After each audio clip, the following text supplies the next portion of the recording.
What's up? What's up? Happy Tuesday. In the chess booth right now. I'm about to do a 5-minute action on ICC.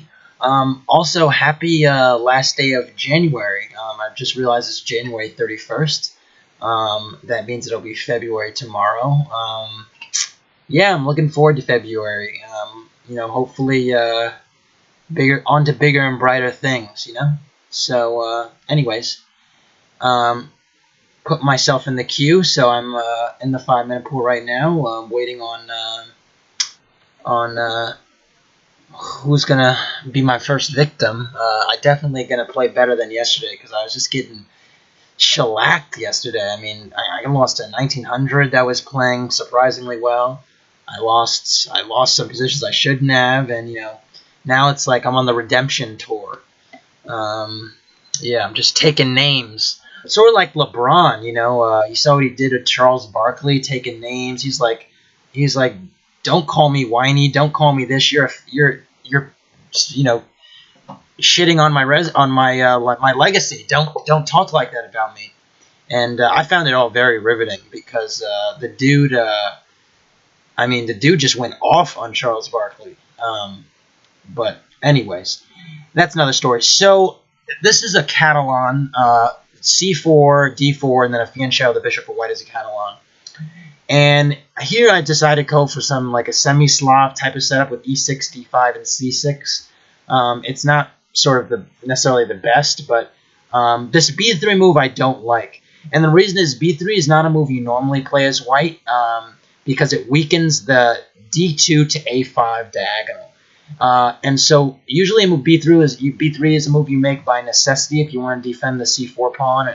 But here didn't need defending, so I'm going to play bishop b4 check. And the idea is that the knight cannot block on c3, so he's going to have to put a bishop on d2 or knight on d2.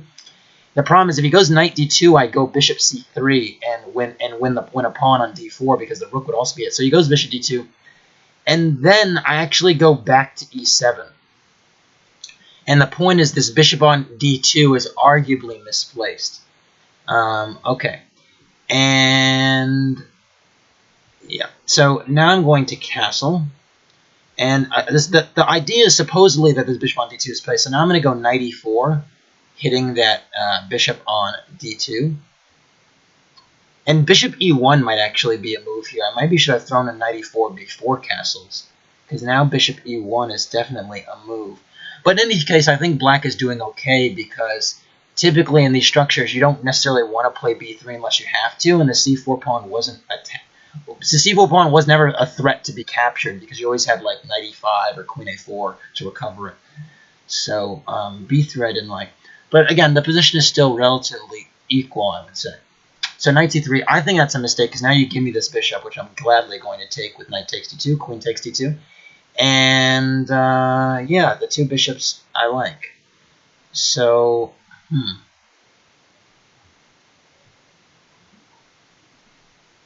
Now the problem is white does get to play e4 if he wants, and I think that's what he's going to do. Yeah, e4, expected that. And I'm going to go knight f6. The point is I sort of want white to go e5 because, yeah, e5, and then I'm going to go knight d7 back. And I have the two bishops. That's sort of my calling card, but I am lacking for space, and white is definitely not. But I'm thinking that maybe if I sort of withstand white's space and I can maintain the two bishops, I might be in decent shape. And okay, really strangely, my opponent disconnected and forfeited. So that's sort of an abrupt end to this game. Unfortunately, disconnected. Maybe okay.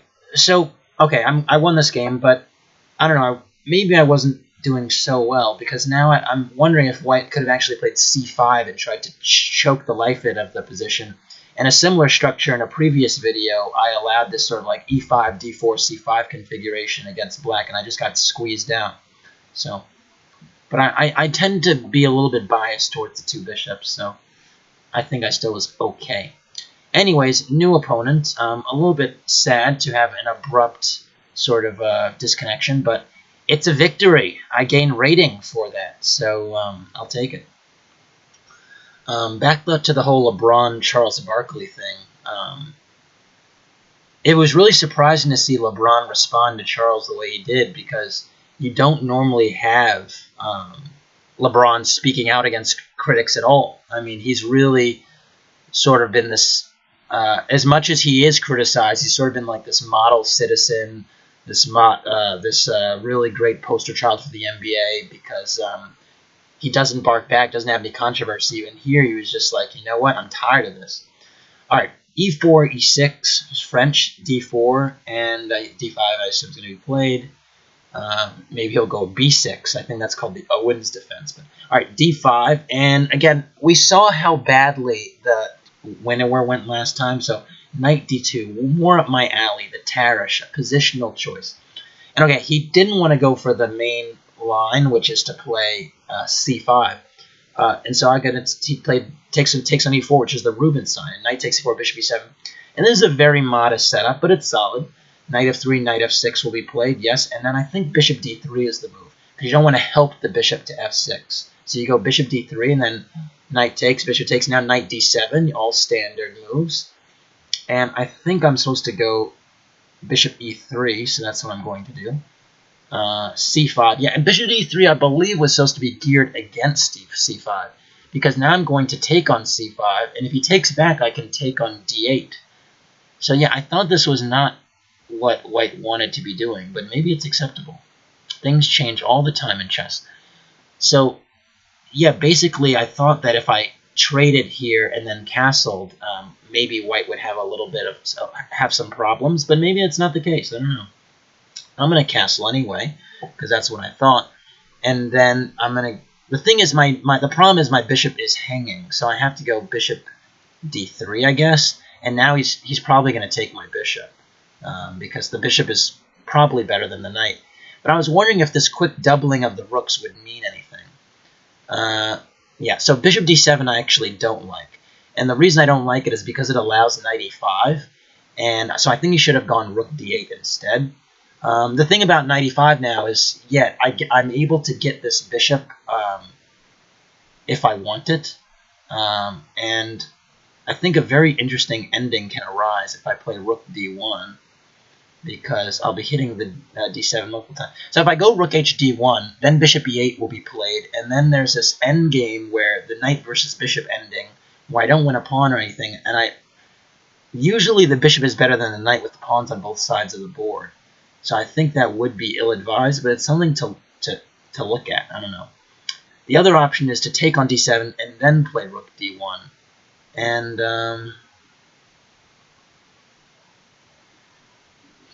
I don't know which I find more appealing.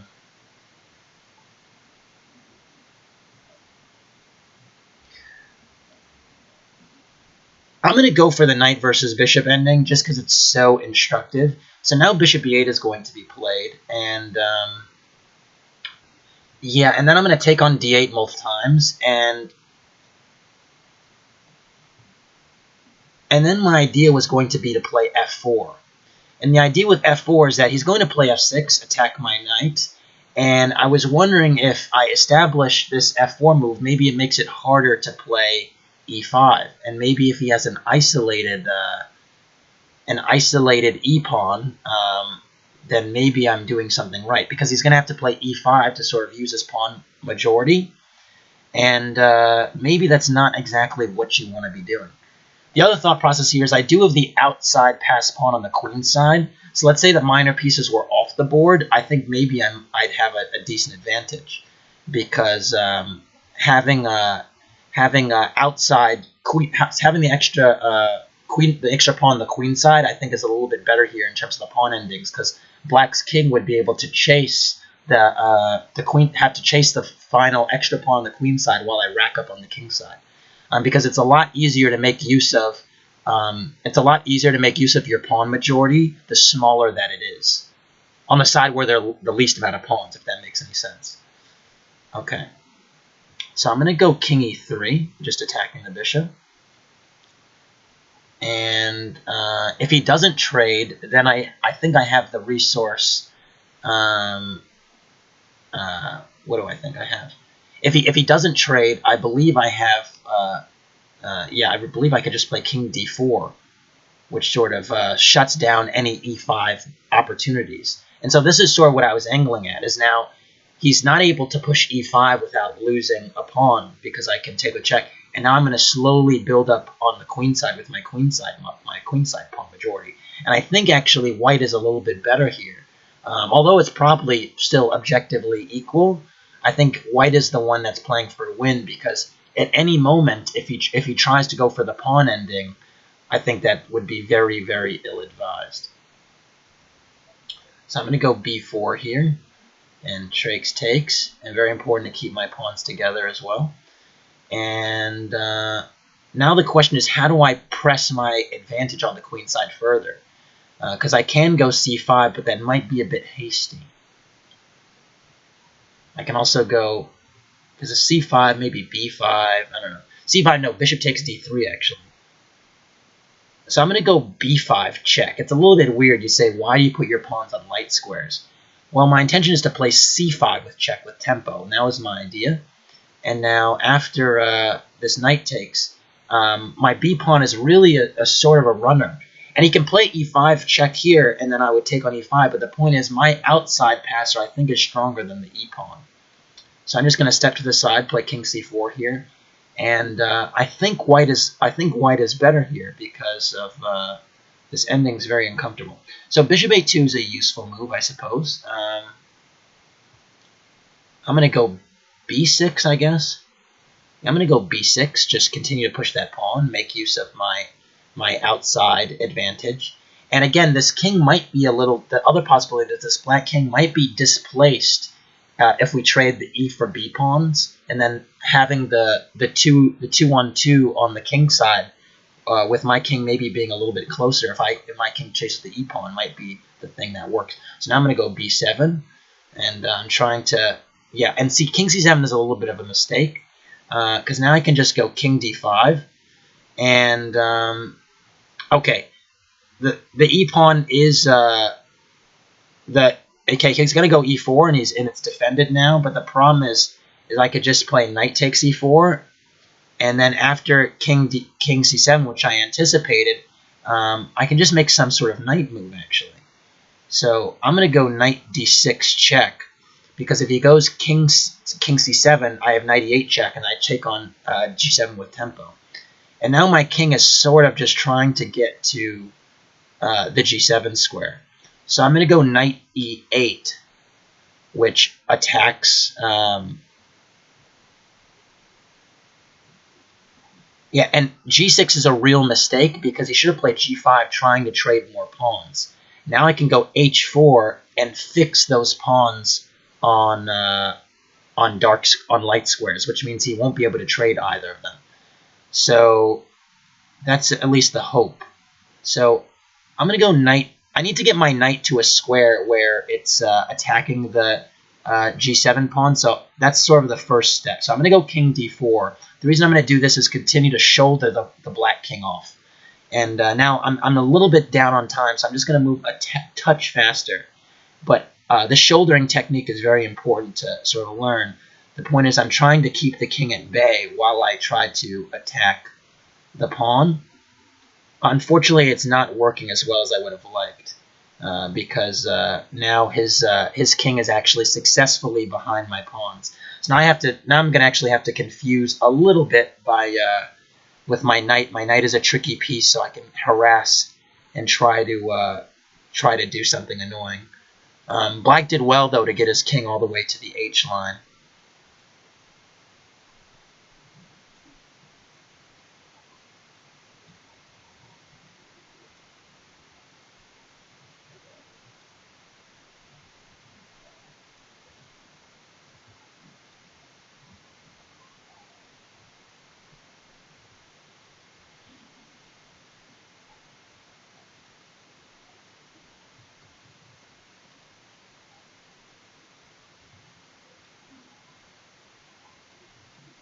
This is a little bit unreasonable that I'm doing this, but I want to win, so You do what you gotta do to win, you know?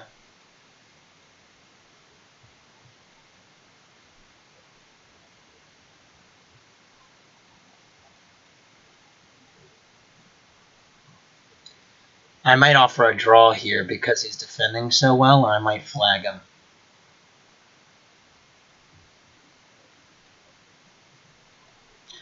Yeah, and that was the blunder.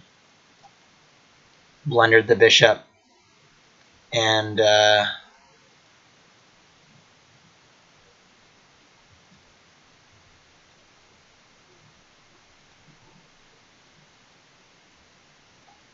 amazingly, this is still a draw. Wow, it's still a draw.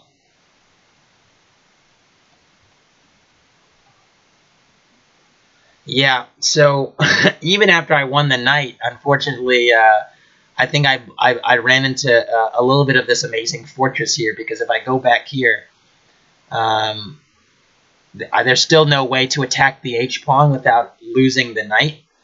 So a little bit unfortunate on my part that that's the case. But okay, tough fought game. I think the general conclusion was that endgame, the knight versus the bishop, was equal.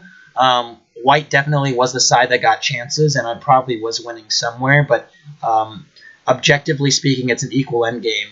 And if anyone, and if it's played correctly, the bishop should be the side with the advantage typically, because usually when there are pawns on both sides, the bishop can do more work. Unfortunately, he allowed me to set up this blockade, which this blockade on the dark squares that impeded his kingside pawn majority. I think the major lesson there is this idea that when you have a queenside or kingside pawn majority, in terms of majorities, I think it's always much easier to push a majority on the side where there are fewer pawns. So because I had a 3 versus 2, that's much easier to make use of than a 4 versus 3 on the king side is. Just because there's just more stuff that has to be exchanged before something happens. With 3 versus 2, only 2 exchanges need to happen, then you have 1 extra pawn. 4 versus 3, 3 exchanges need to happen. So, and I guess the other thing is it's typically harder to make use of a kingside majority because the king is there. So normally there's just a lot more traffic on that side of the board as well. Anyways, I'm throwing myself back in the queue, waiting on a game now, and we'll see what comes up. What else has happened today? So there has been some more games in Gibraltar. I think Gibraltar is just, honestly, it's a little bit more enticing to me than Tata Steel these days, because you have so many strong players, but also sort of like the weaker grandmasters that are fun to watch. Anyways, Drunkard. I'm playing a German guy named Drunkard. Okay, so let's see how drunk he really is. So d4. I'm going to go bishop g5. That's sort of the drunken bishop move. It's called the Trompowsky. And really that's just to try to spoil black's pawn structure. All right, so e6 allows e4. That's pretty much the idea of this line. And now h6. Okay, he doesn't go h6. That's surprising, because now I can go e5. And that's typically not what you do. Normally, if you're going to try in the Trompowsky, you try to get the 2 bishops if you go for this e6 line. Because now I can just take on e7, and I'm good. I'm all good. And okay, queen b4 check is a threat, so I'll start with c3, just to cover that.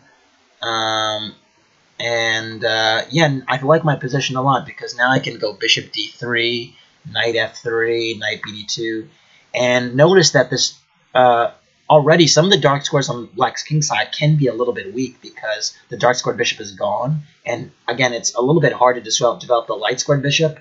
So if black castles king side really quickly here, it would be a bit of a faulty plan. On the other hand, I think it'd be sort of prudent for black to try to play d6. I don't think you can allow this pawn on e5 to just stay there too long. So h6 is a little bit of a mistake in my opinion, because now I can go bishop d3, and this knight is really, really loose. I think d6 made a little bit more sense. Although now I understand, he was afraid his knight was going to get trapped. So I was sort of threatening f3, but the problem is I actually wasn't, because of queen h4 check. So knight g5, okay, I get what he's doing. He's trying to sort of save his knight. But this gives me so much time to go forward, so I'm going to just keep my monster center and go f4, and then put the knight behind the f-pawn. And this center is just monstrous, and this knight on h7 is just an absolute joke of a piece. It's really, I mean, the time wasted having to do this was remarkable. So white is huge, vastly better, because I'm just going to castle here, and I have a pretty much ready-made attack. So I'm going to continue to develop, go knight d2. And again, I just want to keep my pawn chain because it's awesome. Yeah, and also keeps me a little bit flexible. So d5, okay, sort of trying to keep the position closed, but now I'm just going to castle. And I mean, already there might be some really nasty ideas. So I think his plan is probably going to be to castle queenside now. So I'm going to sort of dissuade him from that by playing a4. And he's probably going to go bishop d7, but if I take more space with a5, I think it's a little bit dangerous for him to still consider this queenside maneuver. The other idea I have, and maybe I should have played it before a4, is to play queen c2, which just attacks the h7 knight and forces it to f8. And yeah, okay, so knight h7 I had seen. Alright, g5 I had seen, but I thought that was a little bit weakening because of this queen c2 move. And the point is that I'm just attacking the h7 knight, and of course he could play knight f8. I think that's the only reasonable move. But then I can go f5, and he just doesn't have any counterplay. I also can take on g5 and go h3. That's also a very valid option.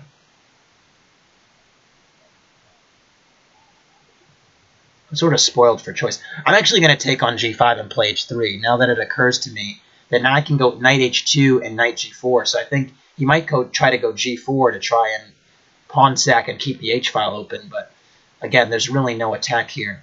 So my plan is, again, to go knight h2 and knight g4 and just sort of stifle any sort of counterplay that black imagined having on that side of the board.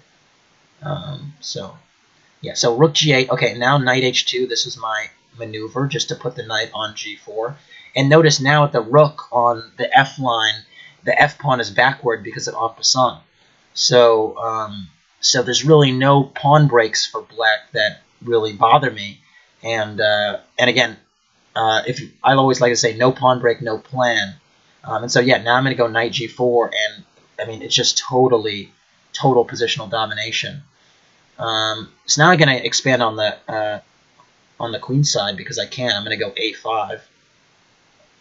I can also consider going rook f6 and something like that. Maybe I should have started with rook f6 actually, because now I can go knight g6. Yeah, and yeah, I should have started with rook f6 because I don't want to allow knight f4. So I'm going to take on g6 with my bishop. Not a move I definitely want to make, but sometimes you got to do things you don't want. And what now? I think I'm going to double my rooks. So I'm going to go rook f3. And yeah, I still have a great position. Okay, so a6, interesting move. I'm going to go knight f1 with the idea to sort of maybe go knight g3, knight h5, and just sort of build up on this f-pawn. I didn't want to play rook af1 because I didn't want to give the a5 pawn up so quickly. And I also didn't want to play b4 right away because I wasn't sure whether or not that maybe unnecessarily weakens all the light squares and then gives his light squared bishop from d7 maybe some potentiality on the diagonal. Yeah, so I expected knight a7 and now knight g3. And now this bishop can get to b5, but it's not so strong that I need to like be freaking out about it. Now, if I played b4, maybe it becomes really strong piece, but it's not really strong here. So, okay, so bishop e8 protects the f-pawn, but, I mean, it's hard to imagine that being a blockade that can be effectively held.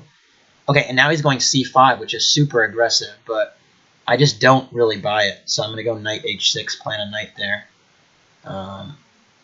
And And yeah, now rook d7. And now I'm actually going to, strangely enough, I'm going to take this bishop on e8. You might say, why are you doing that? Why are you trading this amazing bishop you had? And the reason for that is because I think the pressure on f7 is really, really important. So I value that actually more than the bishop. And so rook f8 protects effectively for now. And I should have some sort of breakthrough here.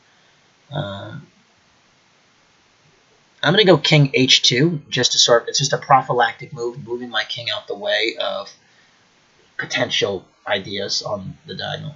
And knight b5 attacks the d4 pawn. Interesting.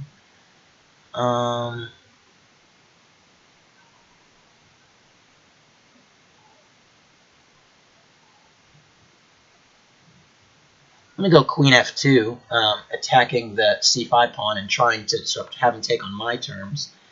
And he does take. And queen b4, okay, the a5 pawn is attacked, but I just don't buy that he can play this way.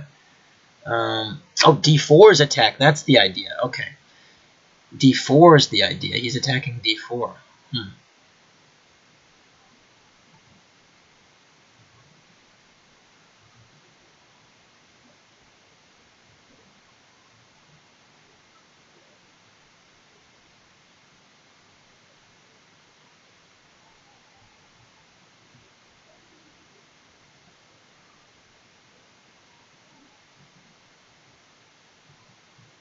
Okay, that's actually a bit of a problem that all this stuff is attacked.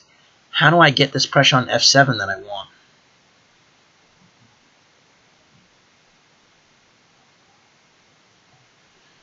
Okay, I cannot flag here. I gotta play a little faster. I'm gonna go rook f6. Maybe I'm threatening rook takes e6 sometimes.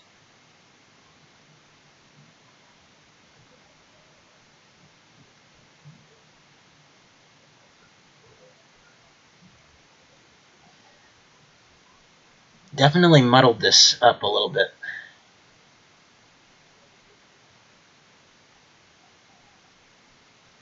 I'm going to sack an exchange because it's interesting. Maybe not correct, but it's definitely interesting because these rooks are so clumsy.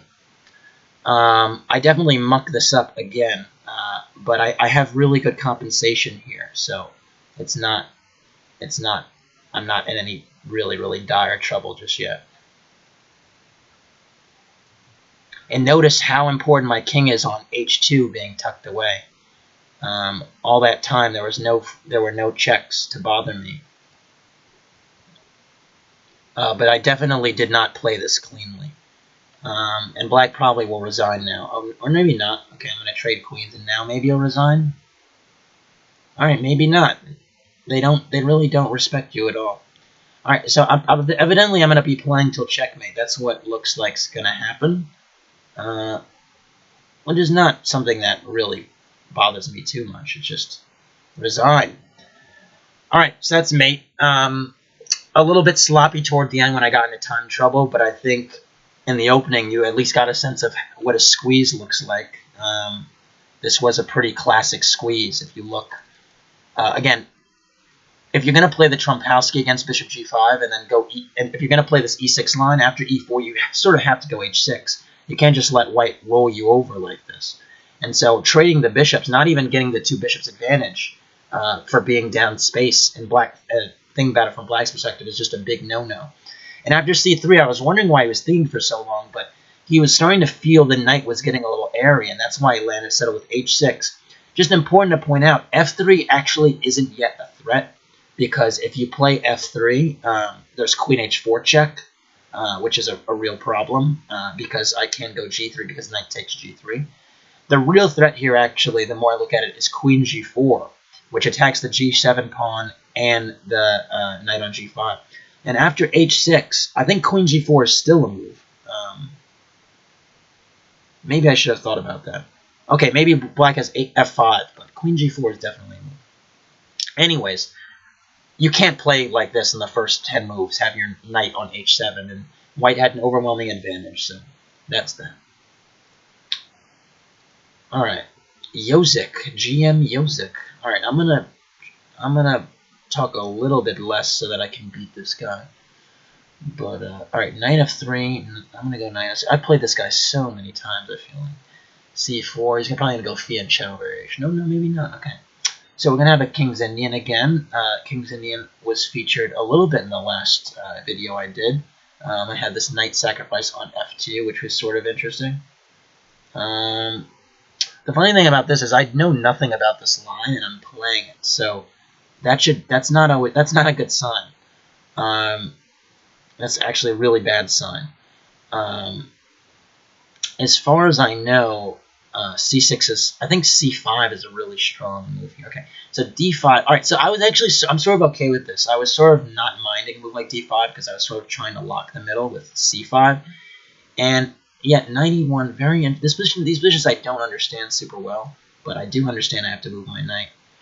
And knight g3, okay. And I'm going to go g5 and then f5.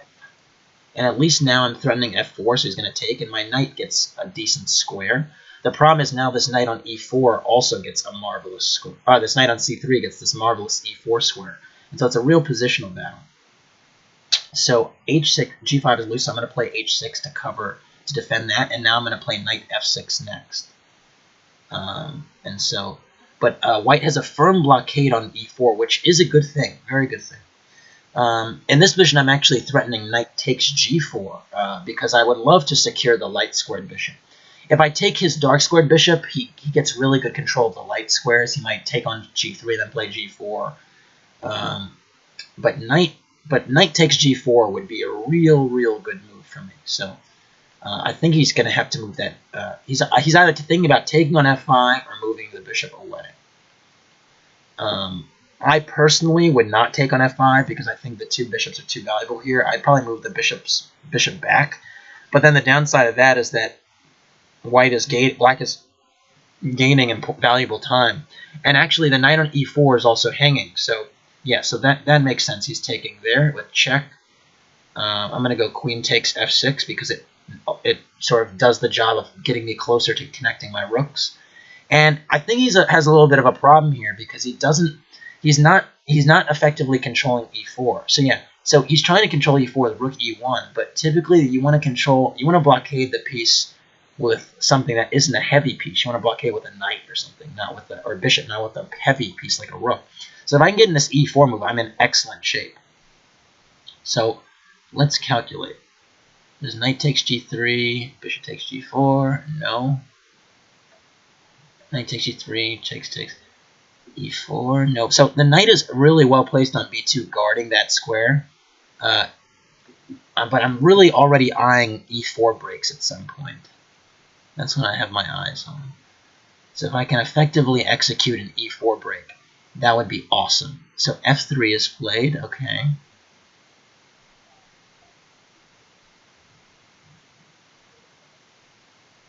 Man, if I can just get an e4 somehow, that'd be so sick. I think b5 here is a good move. Trying to open up, just trying to open up another flank. Because now if I can maybe get an open b file, that's important. The one thing about f3 that's super clever is now knight f2 is a move. And knight f2, again, if the knight can get to e4 and effectively blockade that square, usually white is in pretty good shape. So yeah, it's no surprise he plays knight f2 here.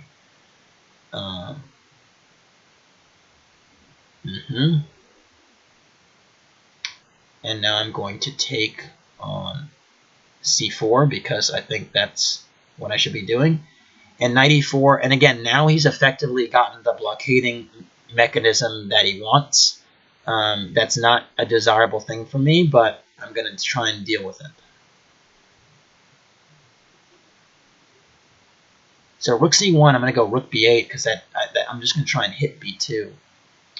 And I think I should have decent counterplay here. Queen b2, okay. So the question is, do I defend this pawn, the c4 pawn? I think I am. I think it makes sense to defend it if I can and try and double my rooks.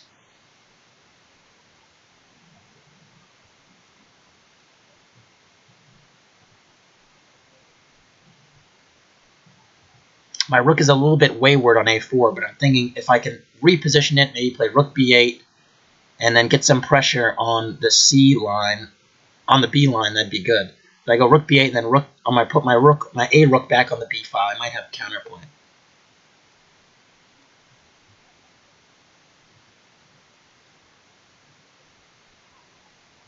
Wow, bishop takes f5 is not a move I expected. Because I thought you don't want to give up that light squared bishop just for no reason. But okay, now my rook on a8 is a little bit loose, so maybe that's the point. Maybe his point's to go queen c2. I think black is a little bit better, actually. Because I think I have some options now with the two bishops. I mean, my bishop on g7 is not working, but at any moment I can play bishop takes e4, which is important. So queen d1, that attacks my rook. It's a decent move. If I go queen d7, he has knight takes d6, which is a nasty tactic, so I have to move this rook somewhere. I'm going to put on a6. But now the b2 pawn is hanging, so is he going to give me the b2 pawn? I don't think that was so smart if he takes on c4 here. So because then I can go rook takes c2. Okay, so queen c4. Queen c2 attacking the c4, but now I can double rook. So I'm going to go rook b6. And again, if I can get this pawn, that's awesome. All right. Rook b1. Okay, that doesn't actually solve his problem, which is defending the b2 pawns. I'm going to go queen d7, which has the joint effect of defending. Okay, so rook e2. Interesting.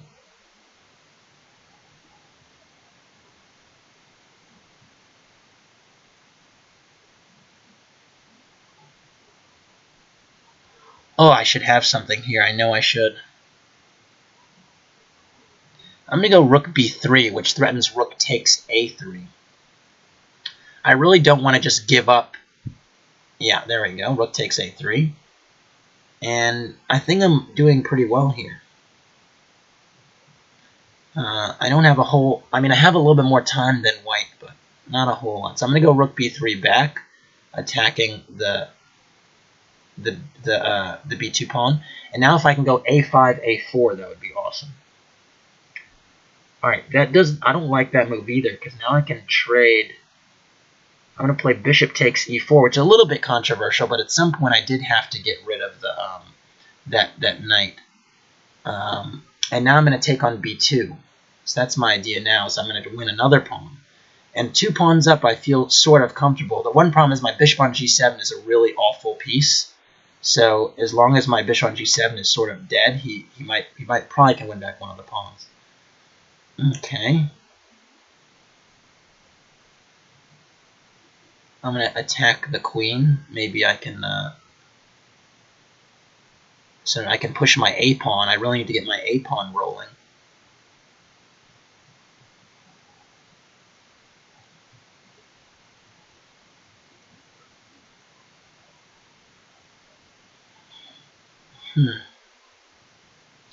Don't love that I allowed this infiltration. Don't like that at all.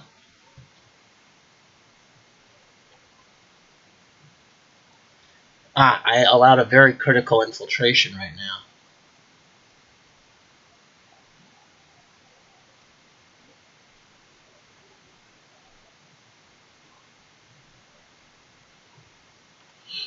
Now he's going to go queen g6, which I missed.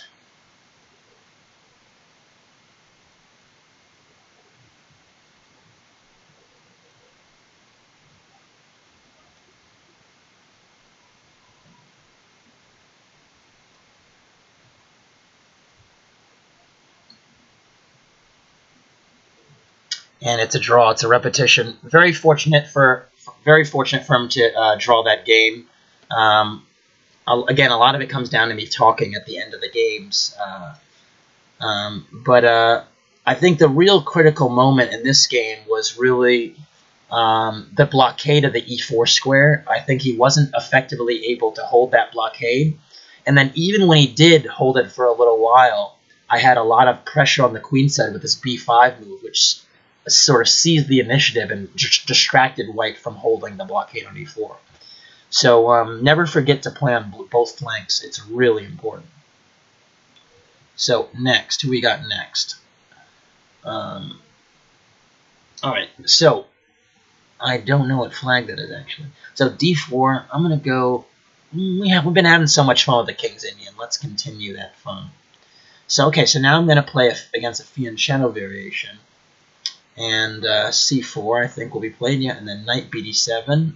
Knight c6 is the Pano variation with a6, but this is the flip e5 is the older line, and they take on e5. I mean, take on d4, and then rook e8, and then they go h3 or rook e1, and then knight c5, and rook e1 here, and then there are many moves here, but a5 always seemed pretty interesting to me, just solidifying the knight there. And the weird thing about the fianchetto line of the King's Indian for white is white definitely has a space advantage, but it always seems like this bishop on g2 isn't really playing in the game for a while because the pawn is on e4. So black actually has a lot of counterplay connected with his own bishop on the long diagonal being more of a participant.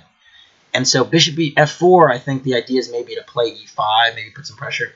In any case, knight fd7 is an interesting move here. And it looks a bit strange, but the idea is to now relocate the knight to e5, where there might be, well, with the bishop on f4, there might be an interesting fork on d3, but it also eyes the c4 square.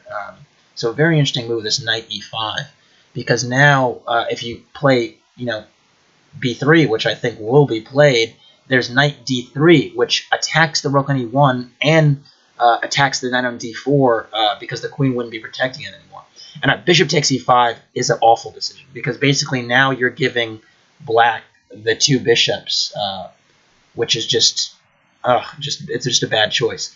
And now I'm really happy to trade queens and go c6, and I'm gonna show you right now what positional domination looks like, because now the knight has to go to f3 or b3. Either way, I'm going to take on d2, and then I'm going to go c6 to cover my weaknesses. My weaknesses here were d5 and b5, and this bishop on the g7 is about to become a monster. Note that the squares on the d file that are weakest right now are the d4 square and the b3 square, and both those squares happen to be one that I can sort of exploit. So I can keep the knight on e6. But I can also go. I have so many. I can go knight d3. I can go rook d8. I'm spoiled for choice. What am I gonna do?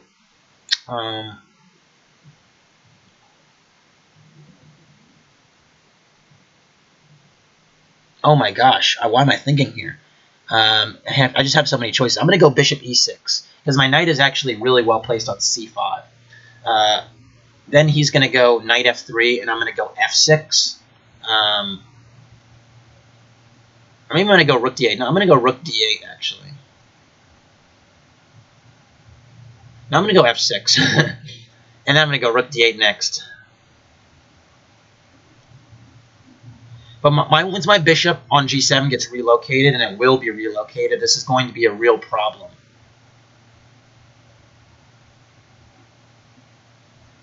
Because I'm not going to trade both rooks. If he tries to take on d8 and then go rook d1, I can just go rook a8. So I'm going to go bishop f8. My bishops on f8 and e6 do a great job of controlling the squares. Okay, so now really key move is a4, and a4 weakens this whole pawn chain. And the problem is b4 is impossible because c4 is hanging. So it's really already extremely difficult to defend, and I can open up the A file at my leisure. So knight d2 really seems like the only move here. Oh, knight d2 doesn't even work. I can go bishop h6. Yeah, this position is just lost. Rook b1 is actually the only move. Yeah, rook b1. And now I have so many options. It's hard. I just can't mess it up, though. So I'm going to go rook a8, or what am I going to do?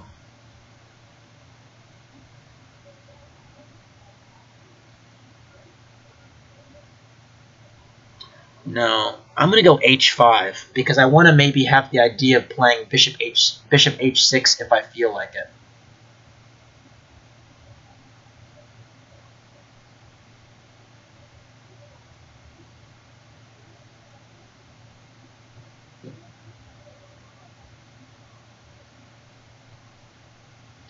But very, very difficult position for black.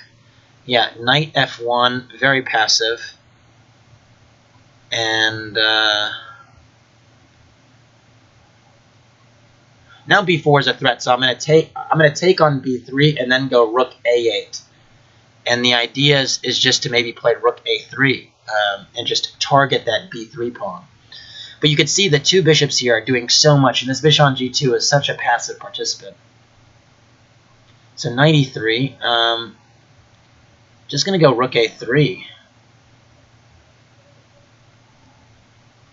I don't see what black can do here. Just looks bad. Looks real bad. b3 pawn is hanging. I also have, if he goes b4, then c4 becomes weak.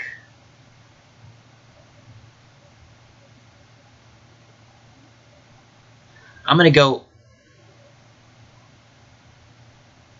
bishop takes c3 here. The point is that if he goes b takes c5, I can play bishop takes c5. Okay, so he takes here, but now I can go bishop takes c4 check. The king has to move. And I'm a pawn to the good for it.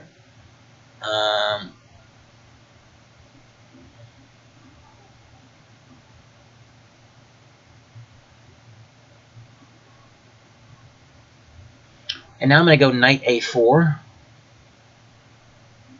And again, note how in this position white has no counterplay because this bishop on g2 is just shut out. So I'm a pawn up, but I just have dominating pieces. So I think after knight takes a4, rook takes a4, again, this bishop on g2 is just awful, awful, awful. And even white's pawn structure is bad. All right, and now he's willing to go for an endgame, which is really weird. Can he hold that position? Well, evidently he thinks he can. Huh. Didn't expect that. Did not expect that at all.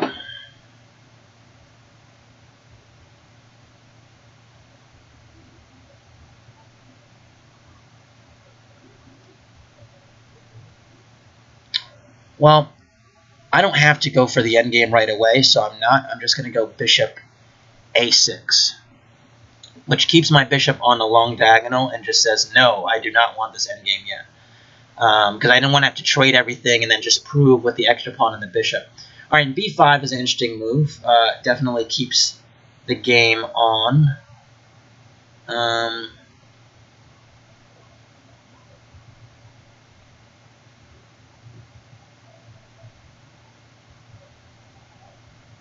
I guess I need to take on b5, although this is not what I wanted to do.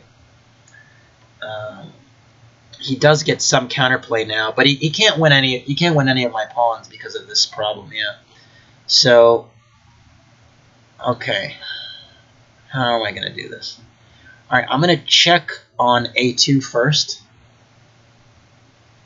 I think that's sensible, and I think it pushes the king back. The king, I think, has to either go back or block with the rook. Oh no, why are we freezing up right now? Okay, no, it's back. All right, this clock wasn't moving for a while. And if he trades rooks, I think it's a lot easier to win this endgame a pawn up with the knight, because the knight can switch the color of the squares it's on. Okay, king e1, very strong move. I'm going to go rook b2.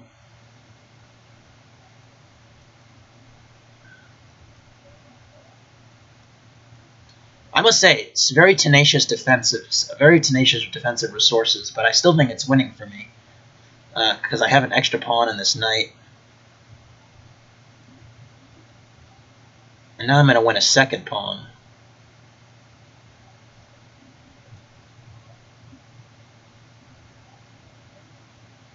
So yeah, this is a winning position. I'm 2 pawns up. My rook is really active.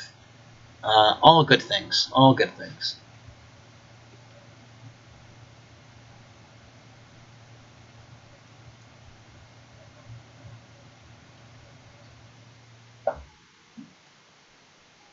He's trying to go for bishop g8, rook h7 mate, but I saw that a while back. I can just take on h4 now, and my king will have an escape square. So, still fine. I have a million pawns, and he's pinned up everywhere. So, he's going to just lose.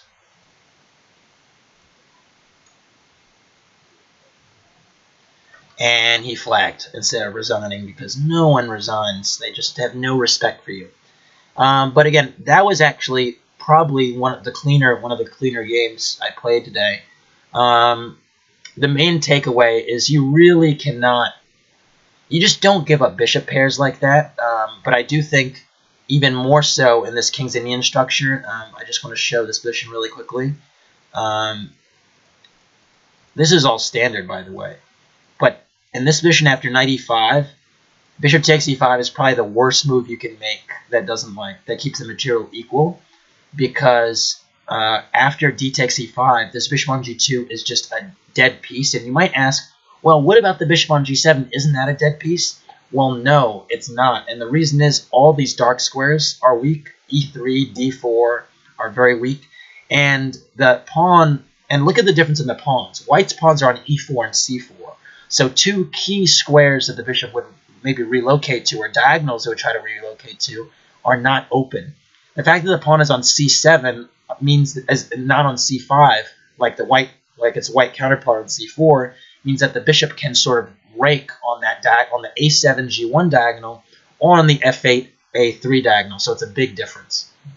And finally, also, it can go to h6 and do things there. And you see after this queen trade, the one square in black's camp that is a little bit weak is d5, and so you just cover it with c6. And now if you look at the d file and you identify the weak squares, all of the squares on black's side, d8, d7, and while d6 is easily covered because of bishop f8, will be covered. On the white side of the board, look at the d file, d4, d3, d2, all vulnerable spots. And again, it means that it's going to be something that can be really an asset to be exploited in the endgame.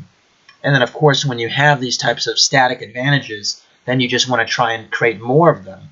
And so I played a4 to open up another front. And again, here it's really the devastating effect because b4 can't even be played. And then all of a sudden, if white doesn't have any pawn breaks, and black is the one playing all these pawn breaks, it's just a big difference in the quality of the game, or the sort of the who's better debate or question. It's not really a debate here.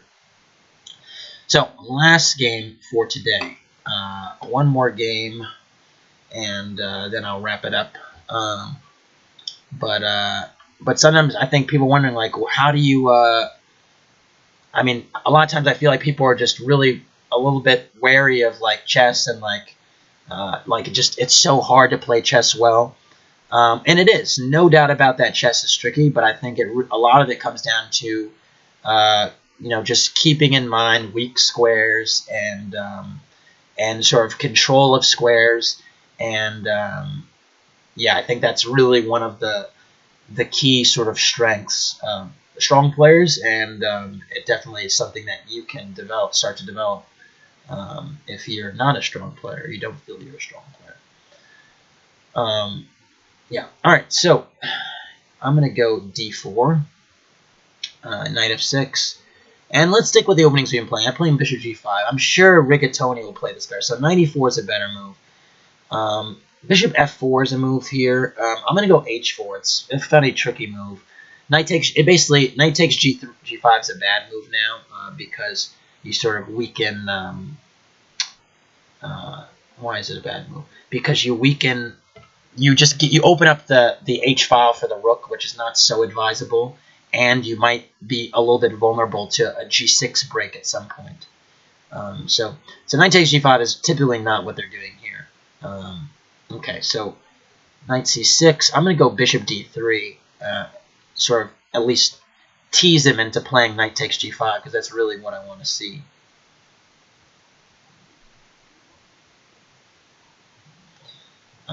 Okay, so he played it. Oh no, I played h5. I didn't mean to play h5. Oh, it was just a mouse slip. Oh my god, I'm a piece down now. Okay, let's see how that goes. I'm a piece down. Jeez, that was not what I wanted to play though. That's so annoying. Alright, I'm not going to talk real... Okay, so bishop f5. Alright, I'm going to go g4. I'm a piece down. I got to make something happen. Alright, so... Alright. I have a pawn for the piece right now. That's my comp. Perfect.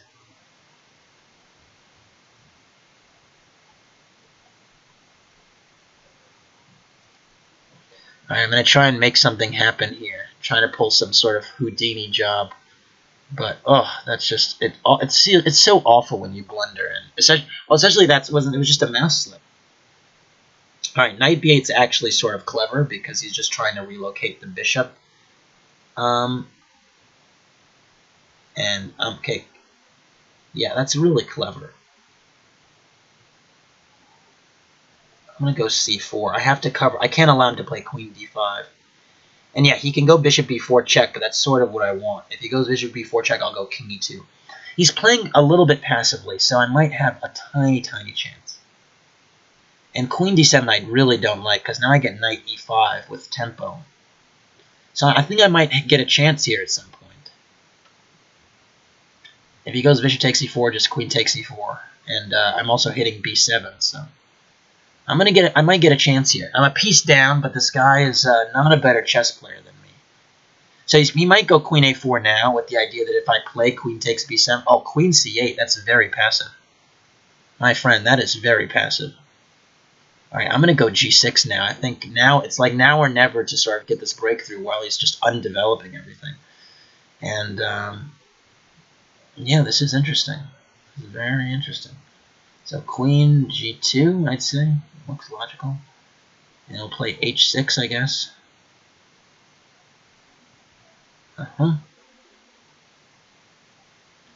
Yeah, he did a good job of shutting everything off. I'm going to go knight f7. He's going to castle, predictably. Oh, rook f8 is Rook f8 is really weird, because now I can go knight takes...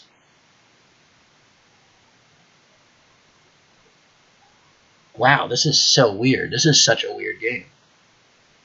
I want to go knight takes h6. But I'm going to start with d5, opening up the position. Now his king is in the middle. It's imperative that I try and get something going, opening it up.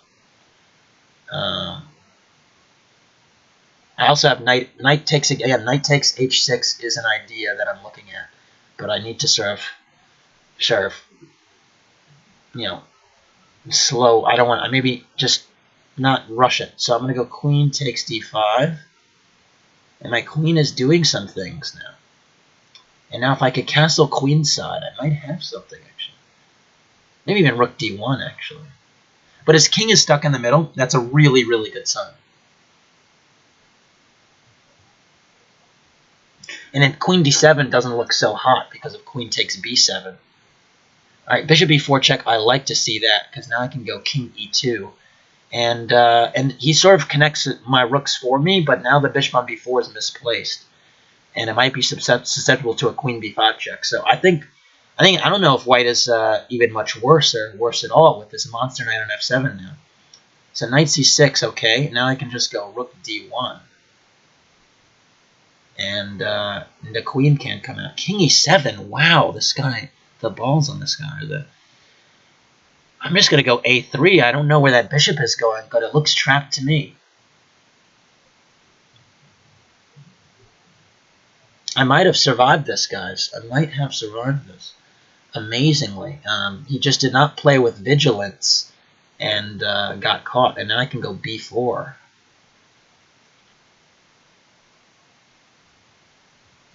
Alright, queen e6. So he's giving me the piece back. Am I going to take it?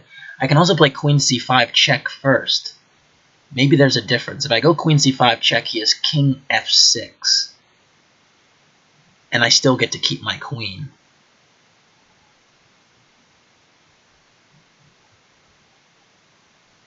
Either way, things look good. I'm going to go queen c5 check first. Because now he has to go king f8. And then I'll take on a5. And this has to be amazing for me because his king is just looking really suspect. And the material, I'm actually a pawn up, which is crazy to think I'm a pawn up here. So now I'm pressing. Now I'm playing for a win. So how do I start with it? I'm going to start by playing rook d5.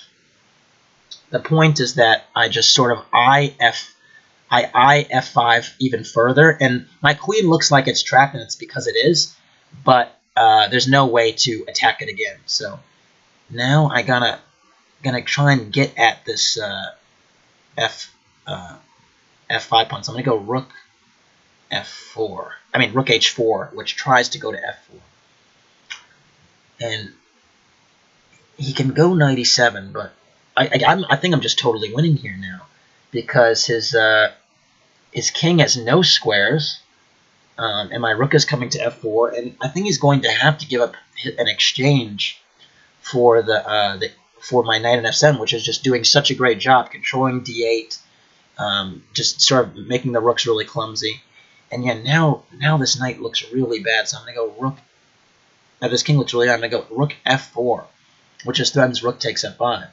And I think that's about it, unless I'm missing something.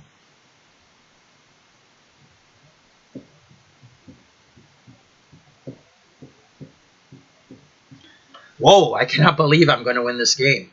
That was a really bad mouse slip, and I'm just a piece down. Alright, so queen c8 gives the king an escape square, but come on. What are you doing? Alright, so I'm going to, okay, rook takes f5, check. And he resigns, because if king e6, I have queen d5, mate. Wow. It feels, I mean, that was a very fortunate win. What can I say? You definitely don't want to be blundering on move. Oh, let's move. Ugh, move. Move 6. Move 6. A piece down for nothing. For absolutely nothing. Fortunately, the position got a little bit unbalanced here. At least the pawn structure a little unbalanced. And he played some really weird moves. Bishop f5 protects the pawn, but after g4, then he went back. And then at least I have space. I have a pawn for a piece and a little bit more space. But of course, it shouldn't be enough. But he broke some rules. He didn't castle. He was really passive, and those things count for something. He undeveloped his pieces, and I continued to go forward. And good things happen sometimes when you go forward, particularly in Blitz. Anyways, thanks for watching. That'll be all for today. I haven't done this in the past, but yeah, I haven't done any real solicitation, but yeah, I love feedback. So if you can give me feedback, I love more feedback. That's awesome. I respond to the feedback. And what else? Subscribe. That's cool. I love having more people I could share my stuff with.